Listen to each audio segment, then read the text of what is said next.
క్రీస్తునందు ప్రియులరా, మీకు శుభములు వందనములు తెలియజేస్తున్నాను. అనుదిన ధ్యానమునకు స్వాగతం. యోబు గ్రంథం 15వ అధ్యాయం ఈ దిన మన ధ్యానాంశంగా ఉంది. యోబు యొక్క స్నేహితులు చూడండి, వంతుల ప్రకారం యోబుతో పోరాటం చేస్తున్నారు. మొదటి ప్రసంగం సరిపోలేదు అన్నట్టుగా ఎలీఫజు మళ్ళీ వచ్చాడు. యోబు బాధ కాస్తైన వారికి గ్రహింపులోకి రావట్లేదు. వారిలో కొందరు యోబు తండ్రి కంటే కూడా ఎక్కువ వయసు ఉన్నవారు ఉన్నారట. యోబులో దేవుని ప్రశ్నించే వైఖరి తప్ప మరి ఎక్కడ యథార్థత లోపించలేదు. యోబు ముగ్గురు స్నేహితులతో పాటు మరొక వ్యక్తిని మీకు పరిచయం చేయాలి.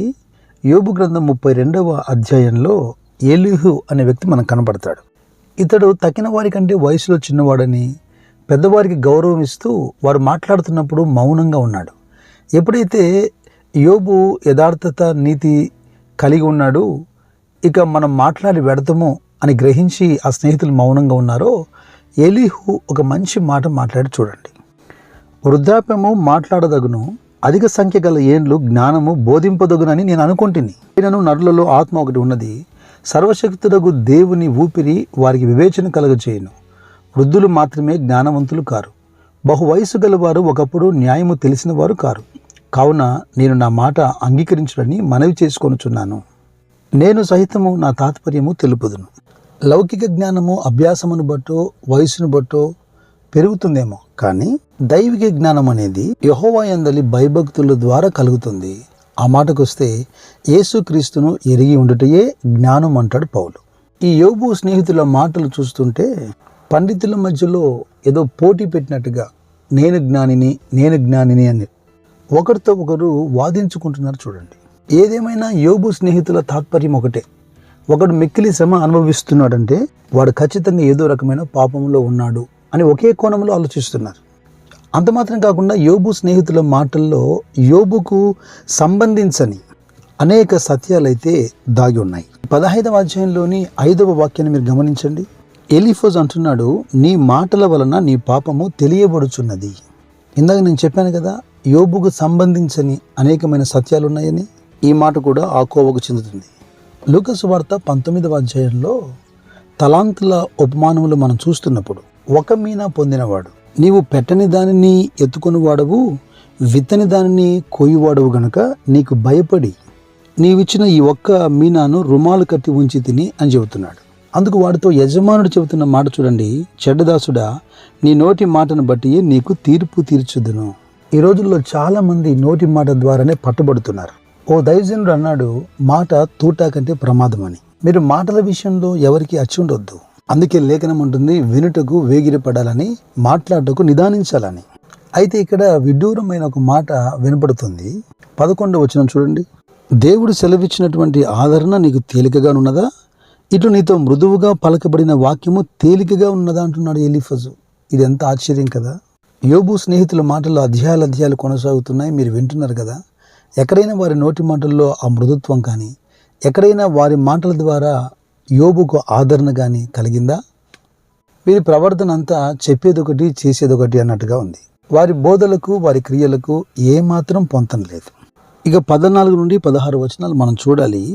శుద్ధుడొకటకు నరుడు ఏపాటివాడు, నిర్దోషొకటకు స్త్రీకి పుట్టినవాడు ఏపాటివాడు. ఆలోచించుము, ఆయన తన దూతల యందు నమ్మిక ఉంచడు. ఆకాశ వైశాల్యము ఆయన దృష్టికి పవిత్రం కాదు. అట్లుండగా హేయుడును చెడినవాడును నీళ్లు త్రాగున్నట్లు దుశ్క్రియలు చేయవాడును మరి అపవిత్రుడు కదా. ఇక్కడ ప్యూర్ మరియు రైచియస్ అనే 2 మాటలు మనకు కనబడుతున్నాయి. అయితే ఏది ఎక్కడ అనే ప్రశ్నలు, ఈ మాటలు మనలను అనుదిన పరిశుద్ధత పరిశీలన వైపు నడిపించాలి. ఎప్పుడో పొందినటువంటి రక్షణ శుద్ధీకరణ కాదు, కానీ నిత్య పరిశీలన అవసరం. ప్రవక్త అయినటువంటి యెషయా తన గ్రంథంలో మధ్య అధ్యాయంలో 16వ వచనంలో ఒక మాట అంటున్నాడు, మిమ్మును కడుక్కునుడి, మిమ్మును శుభ్రం చేసుకోండి అని. ఆ పై వచనాల్లో మాట్లాడుతున్నప్పుడు మీ చేతులు చాపినప్పుడు నేను చూడను, ఎందుకంటే మీ చేతులు రక్తంతో నింపబడి ఉన్నాయన్నాడు కదా. చేతులను శుద్ధీకరించమంటున్నాడు. యోహాను సువార్త 13వ అధ్యాయం 10వ వచనంలో యేసుక్రీస్తు ప్రభు తన శిష్యుల పాదాలు కడుగుతున్నప్పుడు పేతురు నిలవరించబోయాడు. అయితే ప్రభు పేతురుతో ఏమన్నాడు, నేను నిన్ను కడగని ఎడల నాతో నీకు పాలు లేదు అన్నాడు. అలాగైతే ప్రభువా, పాదములు మాత్రమే కాదు నా శరీరం అంతా కడుగు అని పేతురు ప్రభుతో చెబుతున్నప్పుడు ప్రభు చెప్పిన ఒక అద్భుతకరమైన మాట. స్నానం చేసిన వాడు పాదములు తప్ప మరేమీ కడుగుకొనక్కరలేదు, అతడు కేవలం పవిత్రుడయ్యను. మీరును పవిత్రులు కానీ మీలో అందరూ పవిత్రులు కారనేను. ఇక్కడ మనకు కనబడుతున్నటువంటి చేతులు కాళ్ళు ఏమిటివి? భౌతికమైనటువంటి పరిశుద్ధత గురించి క్రీస్తు మాట్లాడుతున్నాడా? ఇవి క్రియలకు సంబంధించి. ఇక తక్కిన వచనాలు మనం గమనిస్తే ఈ అధ్యాయం అంతా యోబు స్నేహితుడైన ఎలీఫజు యోబు మీద అనేకమైన నిందలు మోపుతున్నాడు. 12-13 వచనాలు చూడండి.